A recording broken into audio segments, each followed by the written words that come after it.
अल्हम्दुलिल्लाहि रब्बिल आलमीन वस्सलातु वस्सलामु अला सय्यिदिल अंबिया'i वल मुरसलीन अम्मा बाद फ़क़द क़ाल अल्लाह तबारक व तआला फ़िल क़ुरानिल करीम अऊज़ु बिल्लाहि मिनश शैतानिर रजीम बिस्मिल्लाहिर रहमानिर रहीम क़ुल हुवल्लाहु अहद सदक़ल्लाहुल अज़ीम व सदक़ रसूलुहुन नबियुल करीम। सच्चा हमारा खालिक और सच्चा हमारा मालिक के सिवा उस वाहिद यकता के कोई इबादत के लायक नहीं, और सच्चे उसके प्यारे हबीब आपके और मेरे आका और मौला रहमतुल लिल आलमीन खातमुन नबीयीन हज़रत सय्यदिना व मौलाना मुहम्मदुर रसूलुल्लाह सल्लल्लाहु अलैहि व आलिहि वसल्लम के जिनके जिक्र मुबारक की इस खूबसूरत महफिल में मैं और आप हाजिर हैं। अल्हम्दुलिल्लाह इस्लामगढ़ में जिक्र मुस्तफ़ा सल्लल्लाहु अलैहि वसल्लम के इस फ़कीदुल मिसाल इज्तिमा पर मैं आप सबको मुबारकबाद पेश करता हूँ। आशिक साहब आपको, आपके मुआविनीन को, तमाम संगियों को, इस्लामगढ़ के तमाम संगियों को और आप तमाम जो इस महफिल में शरीक हैं, अल्लाह ताला हम सबको इसकी बरक़ात से इस्तिफ़ादा करने की तौफ़ीक़ अता फरमाए। अल्हम्दुलिल्लाह मेरे शेख तरीक़त सदारत फरमा रहे हैं। अल्लाह ताला हमें इन बरक़ात से भी इस्तिफ़ादा करने की तौफ़ीक़ अता फरमाए। अज़मत मुस्तफ़ा सल्लल्लाहु अलैहि वसल्लम को बयान करना और सुनना इस महफिल का मकसूद है। आप हुज़ूर अलैहिस्सलाम का जिक्र सुन के हुज़ूर अलैहिस्सलाम से अक़ीदत और हुज़ूर अलैहिस्सलाम के मुताल्लिक़ अक़ीदा मजबूत करने की खातिर यहाँ जमा है। ये अल्हम्दुलिल्लाह अहले सुन्नत व जमात की महफिल है और साहिब तरीक़त लोगों का इज्तिमा है। हज़रत इमाम रब्बानी मुजद्दिद अल-फ़सानी के फ़िक्र, हज़रत इमाम अहले सुन्नत इमाम अहमद रज़ा ख़ां बरेलवी आला हज़रत की फ़िक्र, हज़रत सय्यदना गौसे आज़म रज़ियल्लाहु ताला अन्हु की फ़िक्र और वक़ाबिरीन उम्मत की फ़िक्र और उनके अक़ायद के अलम बरदार लोगों का इज्तिमा है। जब भी इसमें अक़ीदे पे बात होती है, नज़रिए पे बात होती है, तो सबसे पहले जिस नज़रिए से बात को शुरू किया जाता है वो अक़ीदा तौहीद होता है। याद रखिएगा, आज सूफिया के बारे में, औलिया के बारे में, अहले सुन्नत के बुजुर्गों के बारे में ये बात कर देना तो बहुत आसान है कि यहाँ पर माज़अल्लाह इनकी खानकाहों में शिरक होता है या इनकी खानकाहों में तौहीद के दर्स नहीं दिए जाते। बाहर बैठ के ये कहना बहुत आसान है। अगर रात के इस पहर में भी कोई अल्लाह वालों के मज़ार पे जाएगा तो वहाँ अल्लाह का जिक्र करते लोग सुनाई देंगे। इन्होंने शिर्क की तालीम नहीं दी, बल्कि बड़े सगीर में अगर इस्लाम लेके आए हैं और अक़ीदा तौहीद लोगों को घोल घोल के पिलाया है तो इन औलिया अल्लाह और बुजुर्गान दीन ने पिलाया है। जब भी अहले सुन्नत की मजालिस में बात शुरू की जाती है तो अक़ीदा तौहीद से शुरू की जाती है। याद रखिएगा, अक़ीदा तौहीद हमारे ईमान की, हमारे इस्लाम की बुनियाद है। अक़ीदा तौहीद पे जब हम कलाम करते हैं तो तमाम अक़ायद का, तमाम दारो नज़रियात का, तमाम ईमानियात का, तमाम इबादात का, हर चीज़ की बुनियाद और दारो मदार अक़ीदा तौहीद से होता है। अक़ीदा तौहीद तमाम अक़ायद इस्लामिया की असल है और बुनियाद है। मिसाल के तौर पर किसी को अगर अंबिया पे ईमान है, नबियों पर जो ईमान है, उस ईमान की वजह क्या है? नबी पर ईमान की वजह क्या है? कि वो अल्लाह के नबी हैं, वो अल्लाह के रसूल हैं। रसूलों पर ईमान की वजह, वो अल्लाह के रसूल हैं। किताब पर ईमान की वजह, किताबों पर ईमान की वजह, किताब पर ईमान क्यों है? क्योंकि वो किसकी किताब है? अल्लाह की किताब है। फरिश्तों पर ईमान क्यों? अल्लाह ने बनाए हैं, अल्लाह ने बताया है, अल्लाह के फरिश्ते हैं। तकदीर पर ईमान, अल्लाह का फैसला है। और अमाल में भी अगर कोई नमाज पढ़ रहा है, अगर अकीदा तौहीद ही नहीं होगा, नमाज की तरफ जो उसको चीज माइल करेगी वो अकीदा तौहीद ही माइल करेगा ना। अल्लाह पर होने का यकीन होगा, अल्लाह पर होने का, अल्लाह के होने का दिल में पक्का यकीन होगा। अल्लाह देख रहा है, अल्लाह सुन रहा है, अल्लाह की इबादत करेंगे, अल्लाह राजी होगा, ये अकीदा होगा तो कोई नमाज पढ़ेगा ना। जिसका माज अल्लाह पर होने का ही ईमान नहीं, उसने नमाज किसके लिए पढ़नी है, किस खातिर पढ़नी है? तो जितनी इबादत हम करते हैं वो करने की वजह और उनकी कबूलियत पर भी जो ईमान है कि कोई है जिसने कबूल करना है, उसका भी तमाम तर दारो मदार अकीदा तौहीद पर होता है। तो तमाम अकायद इस्लामिया की बुनियाद अकीदा तौहीद है। सबसे पहले जिस चीज को हमें याद करने की और दिल में बसाने की जरूरत है और जो हमारे इस्लाफ ने बयान किया है वो अकीदा तौहीद है। लेकिन आज अकीदा तौहीद को मिस इंटरप्रेट करने की कोशिश की जाती है, मिस इंटरप्रेट करके पेश किया जाता है, मिस यूज इस तनाज में किया जाता है कि अकीदा तौहीद की आड़ में अकीदा रिसालत के ऊपर हुजूर अलैहिस्सलाम की जो सिफात हैं, हुजूर अलैहिस्सलाम की शानों का इनकार किया जाता है।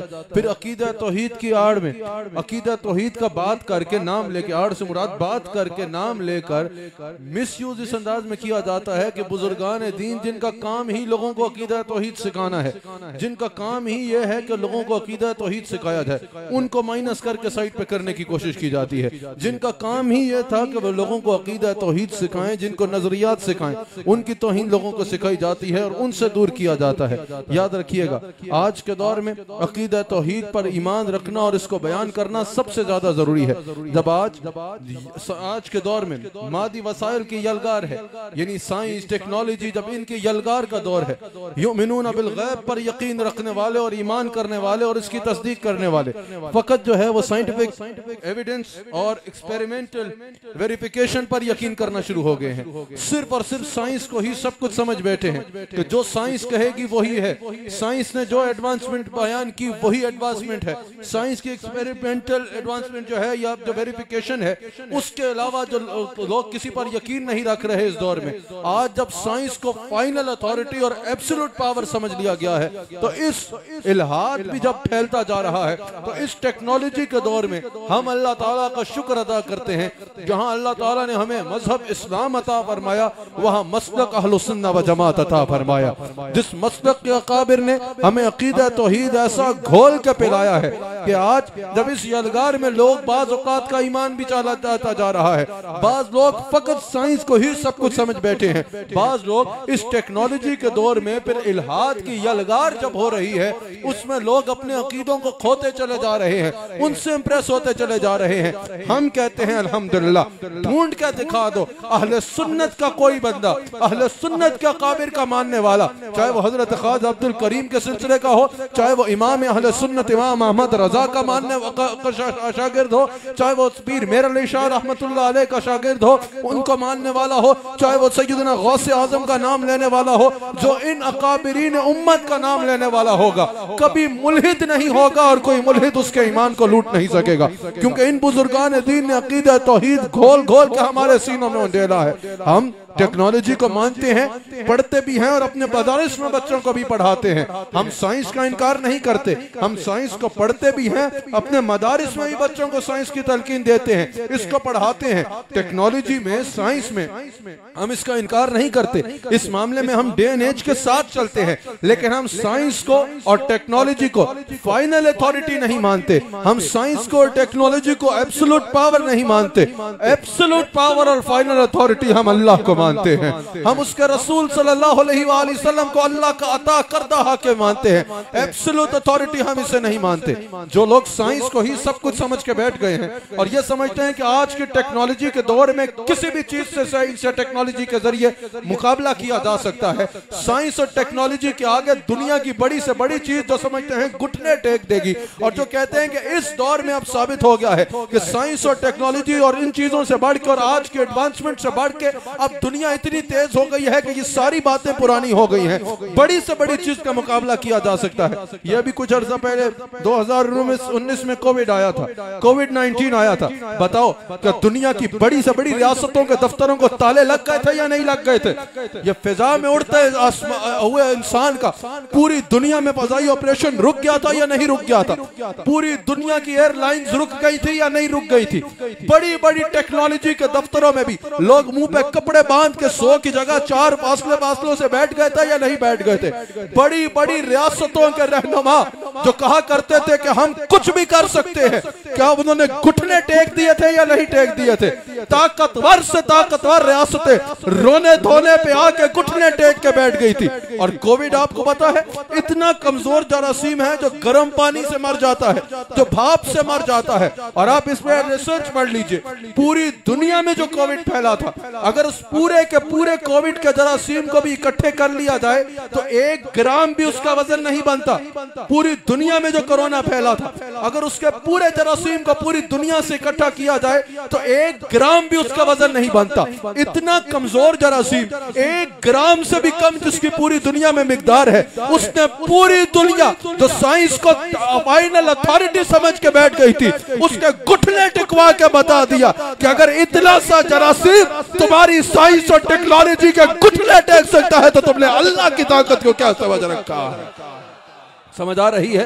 अल्लाह फाइनल अथॉरिटी अल्लाह है, एब्सोल्यूट पावर अल्लाह है, अल्लाह के सिवा कोई फाइनल अथॉरिटी नहीं है। और फिर अल्लाह ने जिसको हाकिम बनाते हुए, जिसकी हाकिमियत का ऐलान फरमाते हुए फरमाया, फला व रब्बिका ला युमिनूना हत्ता युहक्किमूका फीमा शजरा बैनहुम। ऐ मेरे हबीब अलैहि सलाम, उस मुझे आपका रब होने की कसम है, ला युमिनूना, तब तक वो कोई मोमिन नहीं हो सकता,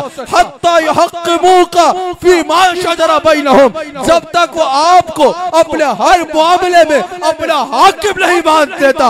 वो हाकिम है सल्तनत खुदा मेरा मुस्तफा सल्लल्लाहु अलैहि वसल्लम। समझ आ रही है? आज के इस दौर में हमारे नौजवानों को 2 चीजों को समझना जरूरी है। जब इल्हाद फैलाने की कोशिश कर रहा है मुल्हिद तेजी के साथ अपने नापाक एजेंडों के मुताबिक इल्हाद को फैलाने की कोशिश कर रहा है, तो आज हमारे नौजवानों को इस बात पर यकीन होना जरूरी है कि 2 चीजों पे अपना ईमान सबसे पहले मजबूत कर लो। एक, और अकीदा तौहीद की बुनियाद इन 2 चीजों पर है।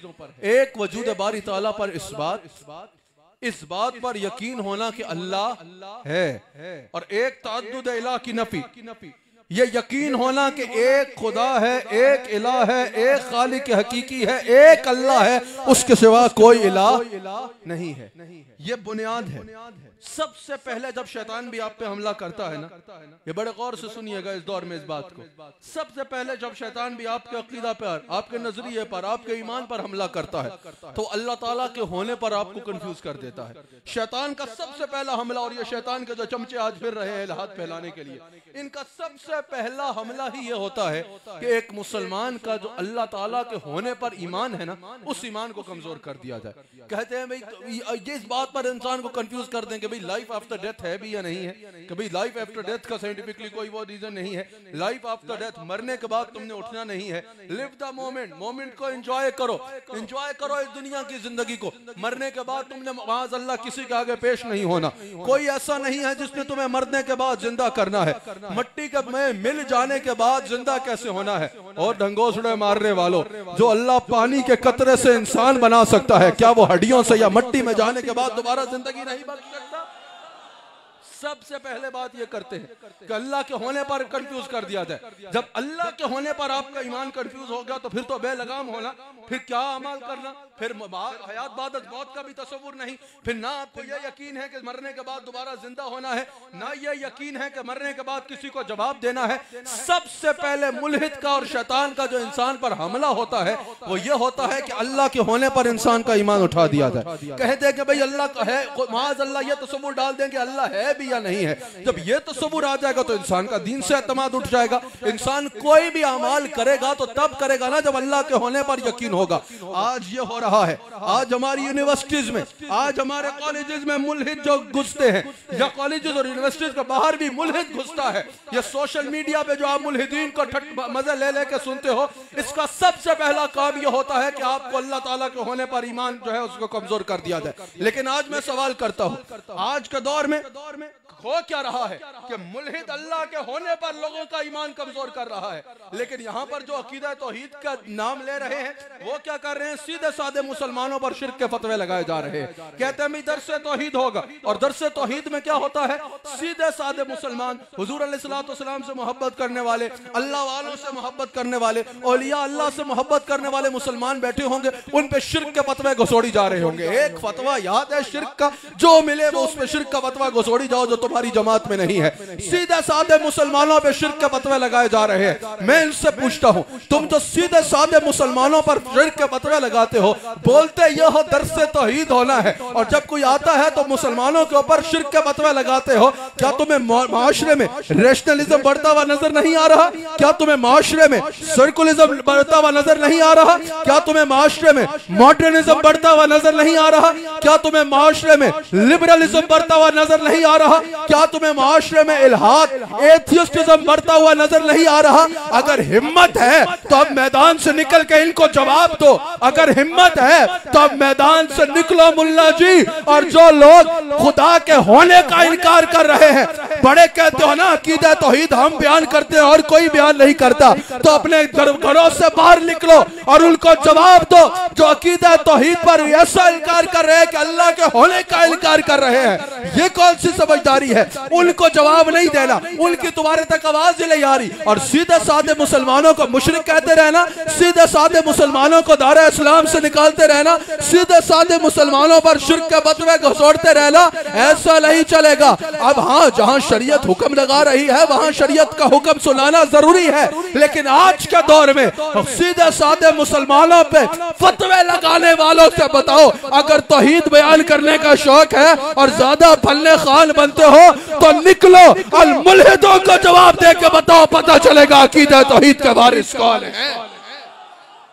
मुल्हिदों को जवाब देना तुम्हारे बस की बात नहीं है। मुल्हिदों को जवाब देना होगा तो हजरत इमाम रब्बानी मुजद्दिद अल-फसाली का मुरीद देंगे, इमाम अहमद रजा खां बरेलवी का मुरीद देंगे, गौसे आजम के चाहने वाले देंगे।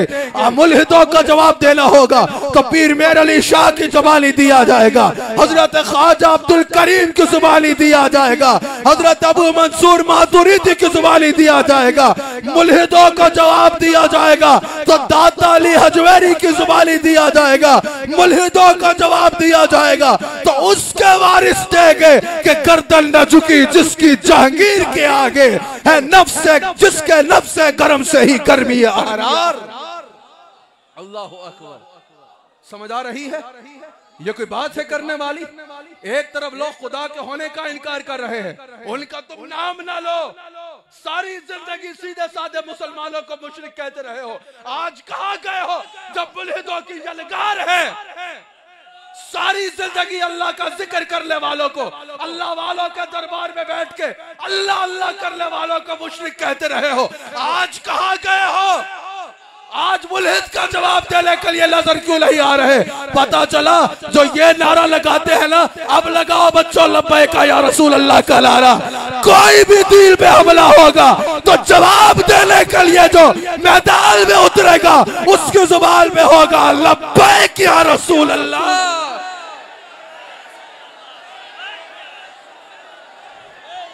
उन्हें क्यों नहीं ला रहे आवाज का डोला लब्बैक या रसूल अल्लाह?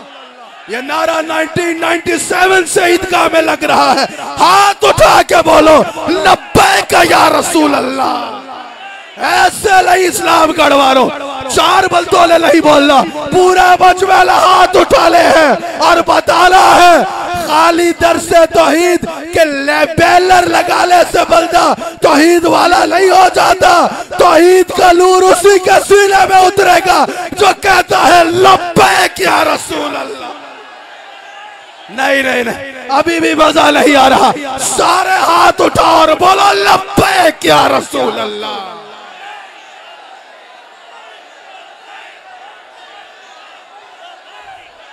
अब बोलो ताजदार खत्मे नबूवत, हाथ उठा के बोलो ताजदार खत्मे नबूवत, हाथ उठा के बोलो ताजदार खत्मे नबूवत। एक बार फिर नारा लगाओ लब्बैक या रसूल अल्लाह।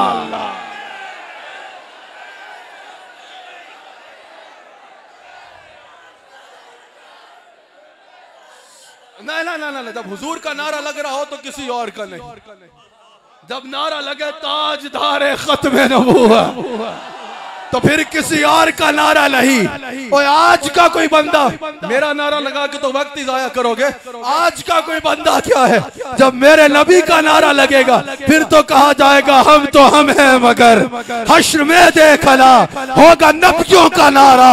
हमारा नबी खल्क से आलिया, आलिया से रसूल, सब रसूलों से आला। और खत्मे नबूवत का बयान करते हुए आला हजरत कह रहे हैं कर्नो बदली रसूलों की होती रही, चांद बदली का निकला हमारा नबी। क्या खबर कितने तारे खिले छुप गए पर ना डूबे ना डूबा हमारा नबी। अल्लाहु अकबर। अब सुनो बयान क्या कर रहा हूँ, अकीदा तौहीद पर ईमान होना जरूरी है भाई। हाँ, जब जहांगीर के उधर सजदे होते थे, दीन अकबरी की बातें होती थी, जहांगीर को सजदा किया जाता था। जब बाज कराए वालों ने जो होते हैं फतवे भी देना शुरू कर दिए, बादशाह को सजदा ताजीम करना जायज है। जब बादशाह को सजदे करने पर लोगों ने बाज ने फतवे भी दे दिए कि बादशाह को सजदा करना जायज है, सीना तान के आंख में आंख डाल के किसने कहा कि अल्लाह के सिवा किसी को भी सजदा ताजीम हराम और सजदा इबादत शिर्क है? वो बाबा मुजद्दिद अल-फसानी था। कमरे में बंद होके कुंडी लगा के हाँ सो तलाशियां लेके बात नहीं की, जहांगीर के दरबार को चल दिया। जहांगीर ने कहा अब ऐसा किया जाए कि दरवाजा नीचा कर दिया जाए। अहमद सरहंदी आएगा ना, झुक के आएगा। अहमद सरहंदी झुकेगा, हम शोर बजा देंगे देखो देखो बादशाह के दरवाजे पे झुक गया। मेरा पीर मुजद्दिद अल-फसानी जाते हैं, टांगे पहले दाखिल करते हैं, सर बाद में ले जाते हैं, कहते हैं सुन्नी अल्लाह के सिवा किसी के आगे झुकता। अल्लाह अकबर। जैसे ही जहांगीर आया ना, सारे सजदे में गिर गए। मुजद्दिद अल-फसानी यूं खड़ा, कहा तुम्हें पता नहीं है मेरा कानून है, मुझे सजदा किया जाएगा। कहा अल्लाह के कानून के आगे तेरा कानून कोई हैसियत नहीं। हाँ, और अल्लाह के कानून के आगे तेरा कानून क्या है? बादशाह ने कहा कि जोर लगा के अहमद सरहंदी को झुकाओ। जोर लगा रहे हैं, अहमद सरहंदी झुक नहीं रहा। डॉक्टर इकबाल जब गया ना मुजद्दिद अल-फसानी की कब्र पे, मुसव्विर पाकिस्तान डॉक्टर इकबाल वहां जाके कहता है हाजिर हुआ हूं शेख मुजद्दिद की लाहत पर, वो खाक कहज़ेर फलक मत लाए अनवार, इस खाक के जर्रों से है शर्मिंदा सितारे, इस खाक में पोशीदा है वो साहिब असरार, गर्दन न झुकी जिसकी जहांगीर के आगे। जब वो गर्दन झुका रहे थे, मुजद्दिद अल-फसानी की गर्दन झुक नहीं रही, सांस तेज हो रहा है। इसको कहते हैं दब से गरम। कहा गर्दन न झुकी जिसकी जहांगीर के आगे है, जिसके नफ्से करम से ही गर्मी अहरार, वो हिंद में है सरमाया मिल्लत का निगहबा, अल्लाह ने किया जिसको बर वक्त खबरदार। अल्लाहु अकबर। मुजद्दिद अल-फसानी से उसने पूछा, बताओ सजदा ताज़ीम के बारे में क्या कहते हैं? कहा सजदा ताज़ीम अल्लाह के सिवा किसी को भी किया जाएगा ताज़ीमन, तू तो बादशाह है, किसी वली को भी किया जाएगा, या नबी अलैहिस्सलाम को भी अगर सजदा ताज़ीम किया जाएगा, सजदे की नियत से सजदा किया जाएगा तो सजदा ताज़ीम हराम है और सजदा इबादत शिर्क है। बादशाह ने कहा इसको जेल में डाल दो। मुजद्दिद अल-फसानी जेल चले गए। जो काम बार कर रहे थे वो जेल में करना शुरू कर दिए। पूरा कैद खाना मुसलमान कर दी। हुजूर जहांगीर के ख्वाब में जलवागर होते हैं, फरमाते हैं तुझे पता है तूने कितने बड़े आदमी को कैद खाने में रखा है? जहांगीर दौड़ता है कैद खाने की जानिब, मुजद्दिद अल-फसानी का दरवाजा खोल के कहता है हुजूर मैं रिहा करता हूँ। आप फरमाते हैं मैंने रिहा होना ही नहीं। कहा हुजूर कैसे रिहा होगे? कहा जब सजदे बंद कराओगे। पूरा दीन अकबरी का निजाम बदला, सजदे बंद कराए, ला इलाहा इल्लल्लाह मुहम्मदुर रसूलुल्लाह का झंडा फिर लहराया। जहांगीर ने कहा हुजूर और मैनू बख्शवाड़ा भी तो काम है। अहमद सरहंदी ने कहा जहांगीर अगर अल्लाह ने मुझे जन्नत में जाने को कहा तुझे लिए बगैर नहीं जाऊंगा। अल्लाहु अकबर, अल्लाहु अकबर। तो अकीदा तौहीद हमारे बाबों ने बयान किया है। ये अजोदन को पाक पतन तो ताए ने बढ़ाया सी, बाबा फरीद ने बनाया था। अजमेर के राजों को तुम्हारे नाना ने भगाया था? नहीं, ख्वाजा गरीब नवाज ने भगाया था। बगदाद में जो ला इलाहा इल्लल्लाह का झंडा ऐसा लहराया कि लाखों लोग मुसलमान हो गए। वो गौसे आज़म ने किया। अच्छा तुम ये तो बताओ तुमने कितने मुसलमान किए हैं? ये तो बताओ, रिकॉर्ड तो पेश करो कि कितने मुसलमान किए हैं। 6 बंदे क्या एक भी नहीं होगा। ये 90 लाख को कलमा जो पढ़ा है उसे मोइनुद्दीन अजमेरी कहा जाता है। समझ आ रही है? तो सबसे पहले अकीदा क्या होना जरूरी है कि अल्लाह है, अल्लाह, और फिर के अल्लाह के सिवा कोई माबूद नहीं है। अल्लाह ताला पर ईमान होना जरूरी है। अच्छा ईमान होना जरूरी है। एक दफा बगदाद के खलीफा के पास एक मुल्हिद आ गया जो अल्लाह को नहीं मानते। कहा कि मैं मुल्हिद हूं, अल्लाह को नहीं मानता, मेरे से कलाम करो इस पे। खलीफा ने कहा ठहर जरा, दरिया के उस पार रहता है नौमान बिन साबित, इमाम अबू हनीफा, दरिया के उस पार रहता है। अभी बुलाते हैं, हिम्मत है तो उससे बात करना। अच्छा उसने कहा भाई कमाल हो गया, बिल्कुल आज उससे भी बात कर लेते हैं। इमाम अबू हनीफा ने आते देर कर दी। इमाम अबू हनीफा जब आए तो बादशाह ने, खलीफा ने पूछा हुजूर आते देर हो गई, बहुत देर हो गई, तवज्जो है? इमाम अबू हनीफा ने कहा कि आज खलीफा अजीब मामला हुआ। मैं घर से निकला तो मैंने दरिया पार करना था, कश्ती नहीं थी। मैंने देखा खुद ब खुद एक दरख्त उग गया, खुद ब खुद कट गया, खुद ब खुद कश्ती बन गई, खुद ब खुद दरिया में उतर गई, खुद ब खुद चली और मुझे दरिया पार करा के यहाँ ले आए। मुल्हिद ने हंसना शुरू कर दिया, ठट्टे मार मार के हंस रहा है। हम बड़ा हंसता क्यों है? कहा देखो कितना बड़ा इमाम सुना था, कैसी कहानियां सुना रहा है। कहा इसमें कहानी क्या है? मुल्हिद ने बोला दरख्त खुद कैसे उग सकता है, कश्ती खुद कैसे बन सकती है, कश्ती खुद कैसे चल सकती है, और खुद दरिया पार कैसे करा सकती है। इमाम अबू हनीफा ने कहा बात का मकसद ये था कि मैं तुझसे पूछूं, जब इतनी सी कश्ती खुद बन के खुद नहीं चल सकती तो इतनी बड़ी कायनात खुद बन के खुद चल रही है। मान के बनाने वाला है और वो अल्लाह है। उन्होंने कहा अच्छा ये बताओ अगर अल्लाह है तो नजर क्यों नहीं आता? आपने फरमाया तेरे घुटने में दर्द है? कहा बहुत ज्यादा। कहा दर्द है तो नजर क्यों नहीं आता? कहा है, नजर कैसे आएगा? कहा पता चला ना दिखना ना होने की दलील नहीं है। कहा ये बताओ अल्लाह है तो अल्लाह का रुख किस तरफ है? आपने चिराग जलाया। कहा बता इसका रुख किस तरफ है?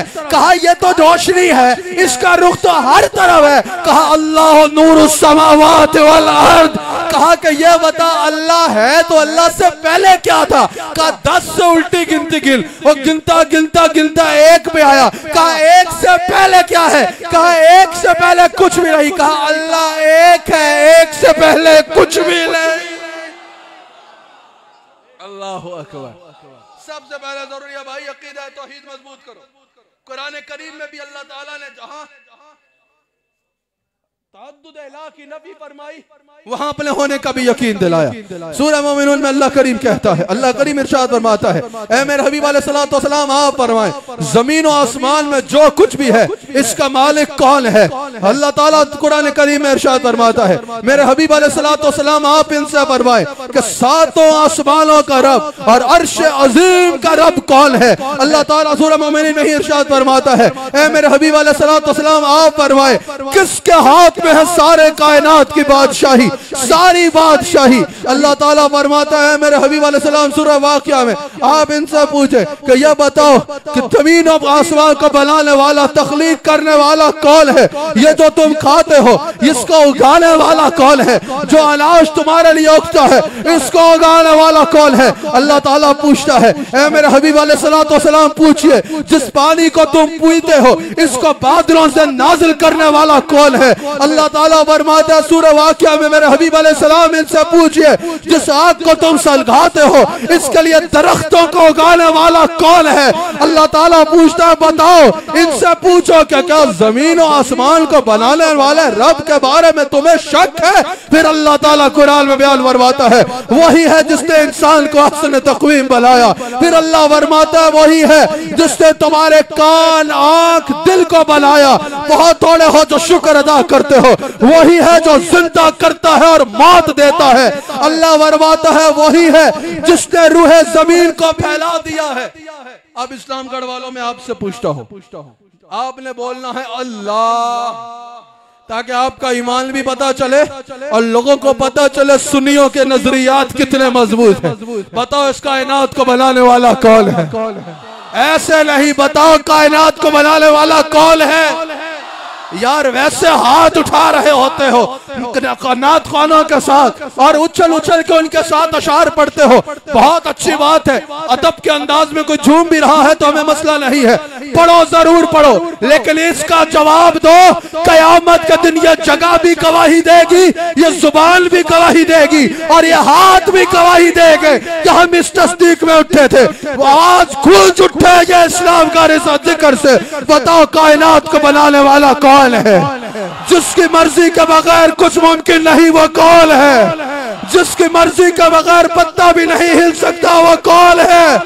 जिसे वो इज्जत दे उसे कोई जलील ना कर सके और जिसे वो जलील कर दे उसे कोई इज्जत न दे सके वो ताकत वाला कौन है? जिसे वो देना चाहे उसे कोई रोक ला सके और जिसे वो रोक दे उसे कोई दे नहीं सकता। बताओ वो ताकत वाला कौन है? जिसकी अजमत हमेशा से है और हमेशा रहेगी, वो अजमत वाला कौन है? सबको भला है वो बाकी है वो कौन है? सब मोहताज है जो गली है वो कौन है? सातों समंदर स्याही बन जाए और सारे दरख्त कलमे बन जाए, जिसकी इज्जत बयान न हो सके तब भी बताओ वो लामहदूद शान वाला कौन है? पहाड़ की चोटी से लेकर समंदर की गहराई तक रिज़्क़ पहुंचाने वाला कौन है? 18,000 आलमीन के निजाम को बिला तवक्कुफ चलाने वाला कौन है? समंदर की गहराई में मछली को रिज़्क़ देने वाला, पहाड़ की चोटियों पे परिंदों को रिज़्क़ देने वाला, रहमे मादर में बच्चे को खुराक देने वाला कौन है? रात को दिन में बदलने वाला कौन है? दिन को रात में बदलने वाला कौन है? सातों आसमानों को बगैर किसी सतून के खड़ा करने वाला कौन है? सूरज और चांद को रोशन करने वाला कौन है? अब अकीदा तौहीद और अपना अकीदा दोनों साथ बताऊं, इसमें अल्लाह की आवाज आए। ये जो मुल्हिदों की अगली नस्ल होती है ना, मुल्हिद अल्लाह को नहीं मानता, इनकी एक गंदी नस्ल है जो रसूलुल्लाह की सिफात को नहीं मानती।